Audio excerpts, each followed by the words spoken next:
Hello everyone, welcome back to my YouTube channel Books Brain. I hope you guys are doing well. So all you know that I'm your educator Shweta. So let's start with our topic. Today topic is cell organelles part 2। Last video में मैंने आपसे share करा था cell organelles part 1, और अगर आपने वो video नहीं देखी तो आप उस वीडियो को पहले देखें। और उसके बाद आज हम डिस्कस करेंगे एंडोप्लाज्मिक रेटिकुलम, लाइसोसोम, राइबोसोम और गोल्जी एपरेटस के बारे में। So let's start with our today topic, that is cell organelles part 2। So हम स्टार्ट करते हैं सबसे पहले लाइसोसोम से। स्ट्रक्चर ऑफ लाइसोसोम में आप देख रहे हैं कि मेम्ब्रेन बाउंड ऑर्गेनेली होता है लाइसोसोम, और प्रेजेंट होता है सभी एनिमल्स में। बट ये रिथ्रोसाइट्स में प्रेजेंट नहीं होता। रिथ्रोसाइट के बारे में आपको पता है। रिथ्रोसाइट क्या होते हैं? रिथ्रोसाइट होते हैं रेड ब्लड सेल्स, ठीक है। और इन्हीं रेड ब्लड सेल्स में एक पिगमेंट प्रेजेंट होता है जिसको हम हीमोग्लोबिन बोला जाता है, ओके। और ये अब्सेंट होते हैं, लाइसोसोम जो है वो रिथ्रोसाइट में अब्सेंट होते हैं। उसके बाद लाइसोसोम एक ऐसा ऑर्गेनेली है जो ब्रेक डाउन करता है जितने भी मैक्रोमोलिक्यूल्स जो हैं वो प्रेजेंट होते हैं। लाइक अगर मैक्रोमोलिक्यूल्स में आप देखें तो nucleic acid, protein, polysaccharide, lipids या फैटी एसिड या कार्बोहाइड्रेट, जितने भी फैट मॉलिक्यूल हैं उनके ब्रेक डाउन करने के लिए लाइसोसोम जो है वो फंक्शनिंग करता है। उसके बाद लाइसोसोम में हाइड्रोलिटिक एंजाइम भी प्रेजेंट होते हैं जो फंक्शन करते हैं रिसाइक्लिंग करने के लिए सेल को। हाइड्रोलिटिक एंजाइम के बारे में अगर आप देखें तो हाइड्रोलिटिक एंजाइम ऐसे एंजाइम्स होते हैं जो ब्रेक डाउन करते हैं प्रोटीन्स की, लिपिड की या कार्बोहाइड्रेट्स की। मतलब ये चेंज करेंगे बायोमोलिक्यूल्स। ऐसे बायोमोलिक्यूल्स होते हैं जो जैसे पेप्टाइड्स हो गए, ग्लाइकोसाइड्स हो गए, ये सारे हाइड्रोलिटिक एंजाइम में के मिक्सचर में प्रेजेंट होते हैं, ओके।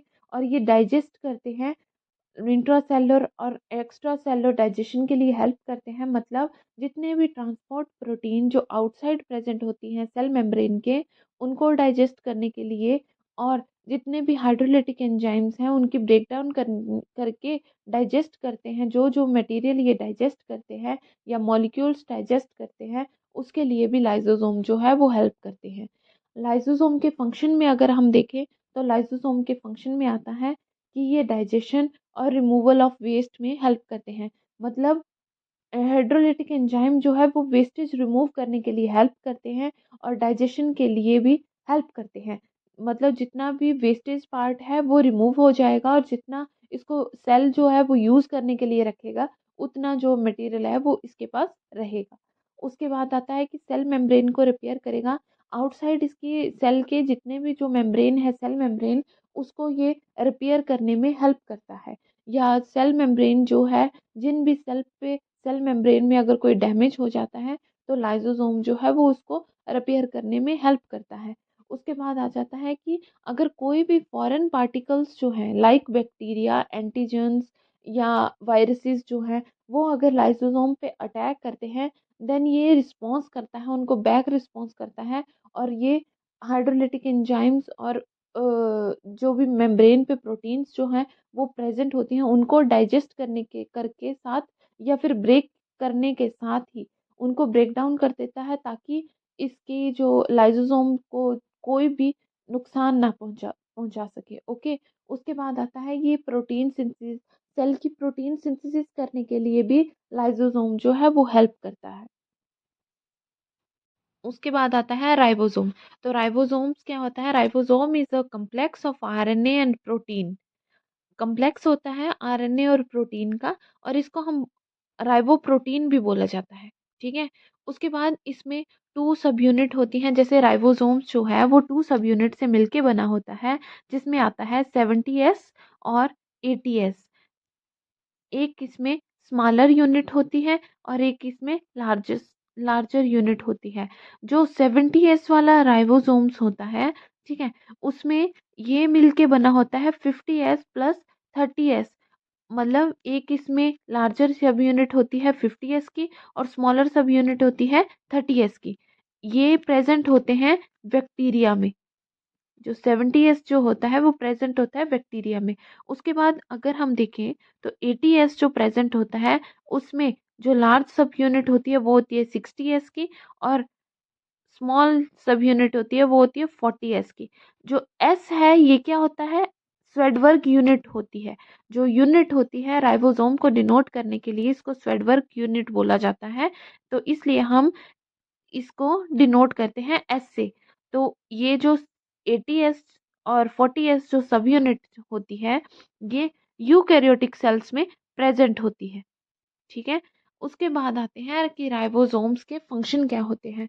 तो राइबोसोम्स जो हैं वो प्रेजेंट होते हैं उस साइट पे जहाँ पे प्रोटीन सिंथेसिस हो रही होती है। जहाँ पे सेल्स की प्रोटीन सिंथेसिस हो रही होती है वहाँ पे राइबोसोम्स जो है वो अपनी स्मॉल सब यूनिट और लार्ज सब यूनिट से फंक्शनिंग करते हैं। उसके बाद क्योंकि उसी फंक्शनिंग पे हमारा टीआरएनए या मैसेंजर आरएनए जो होता है वो जुड़ा होता है।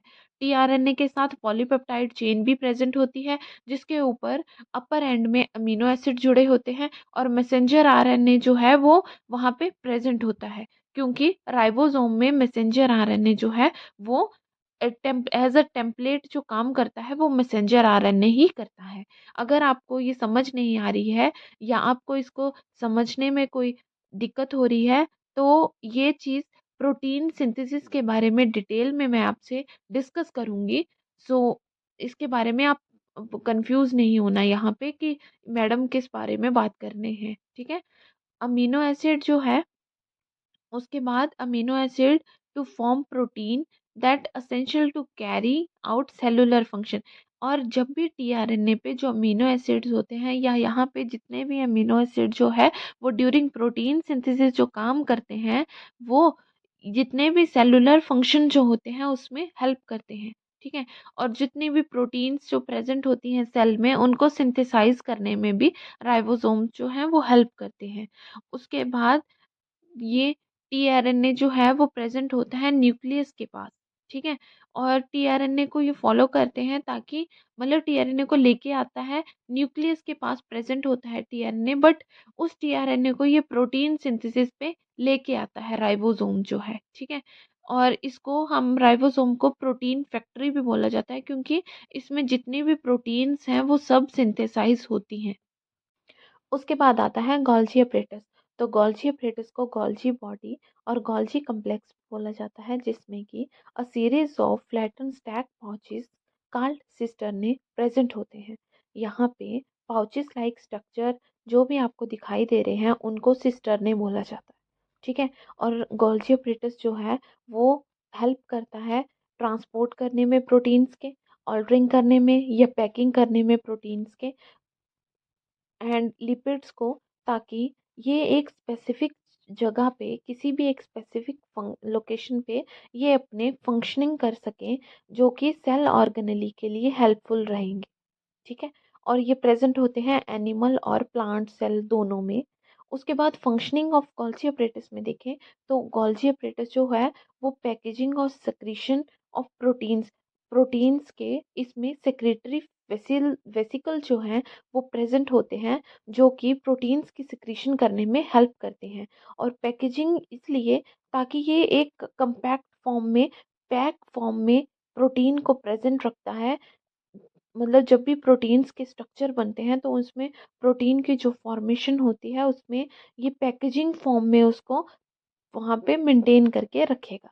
ठीक है, दे participate in the development of lysosome and lipid transport. और ये लाइसोसोमल और लिपिड के ट्रांसपोर्ट में भी हेल्प करते हैं। ठीक है, उसके बाद जितनी भी पोस्ट ट्रांसलेशनल मॉडिफिकेशन, उसके बाद आता है एंडोप्लाज्मिक रेटिकुलम। तो एंडोप्लाज्मिक रेटिकुलम एक ऐसा नेटवर्क है जो transportation system of eukaryotic cell, मतलब जितने भी ट्रांसपोर्टेशन होते हैं प्रोटीन्स के, लिपिड्स के, वो सब यूकैरियोटिक सेल में एंडोप्लाज्मिक रेटिकुलम करता है। उसके बाद एंडोप्लाज्मिक रेटिकुलम जो है उसकी टू सब यूनिट होती हैं, एक आरईआर एक एसईआर। आरईआर को रफ एंडोप्लाज्मिक रेटिकुलम बोला जाता है और एसईआर को स्मूथ एंडोप्लाज्मिक रेटिकुलम बोला जाता है। आरईआर को रफ इसलिए बोला जाता है बिकॉज इसके सरफेस पे राइबोसोम्स जो है वो प्रेजेंट होता है और उसकी वजह से जो सरफेस जो है उसकी अपीयरेंस जो है बिल्कुल रफ लगती है। और एस स्मूथ एससीआर में वहाँ पे राइबोसोम प्रेजेंट नहीं होते हैं, उसकी वजह से उसकी अपीयरेंस जो है वो स्मूथ शो करता है।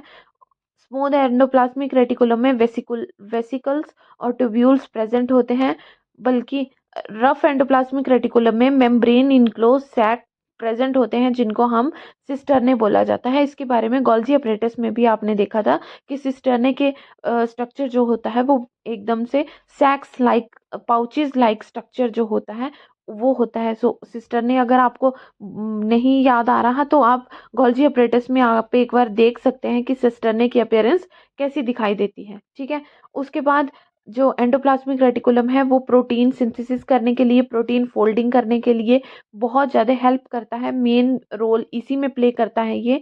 और स्मूथ एंडोप्लाज्मिक रेटिकुलम में सिंथेसिस होती है असेंशियल लिपिड सच एस, जैसे फॉस्फोलिपिड्स हो गया, कोलेस्ट्रॉल की सिंथेसिस जो होती है वो स्मूथ एंडोप्लाज्मिक रेटिकुलम में होती है।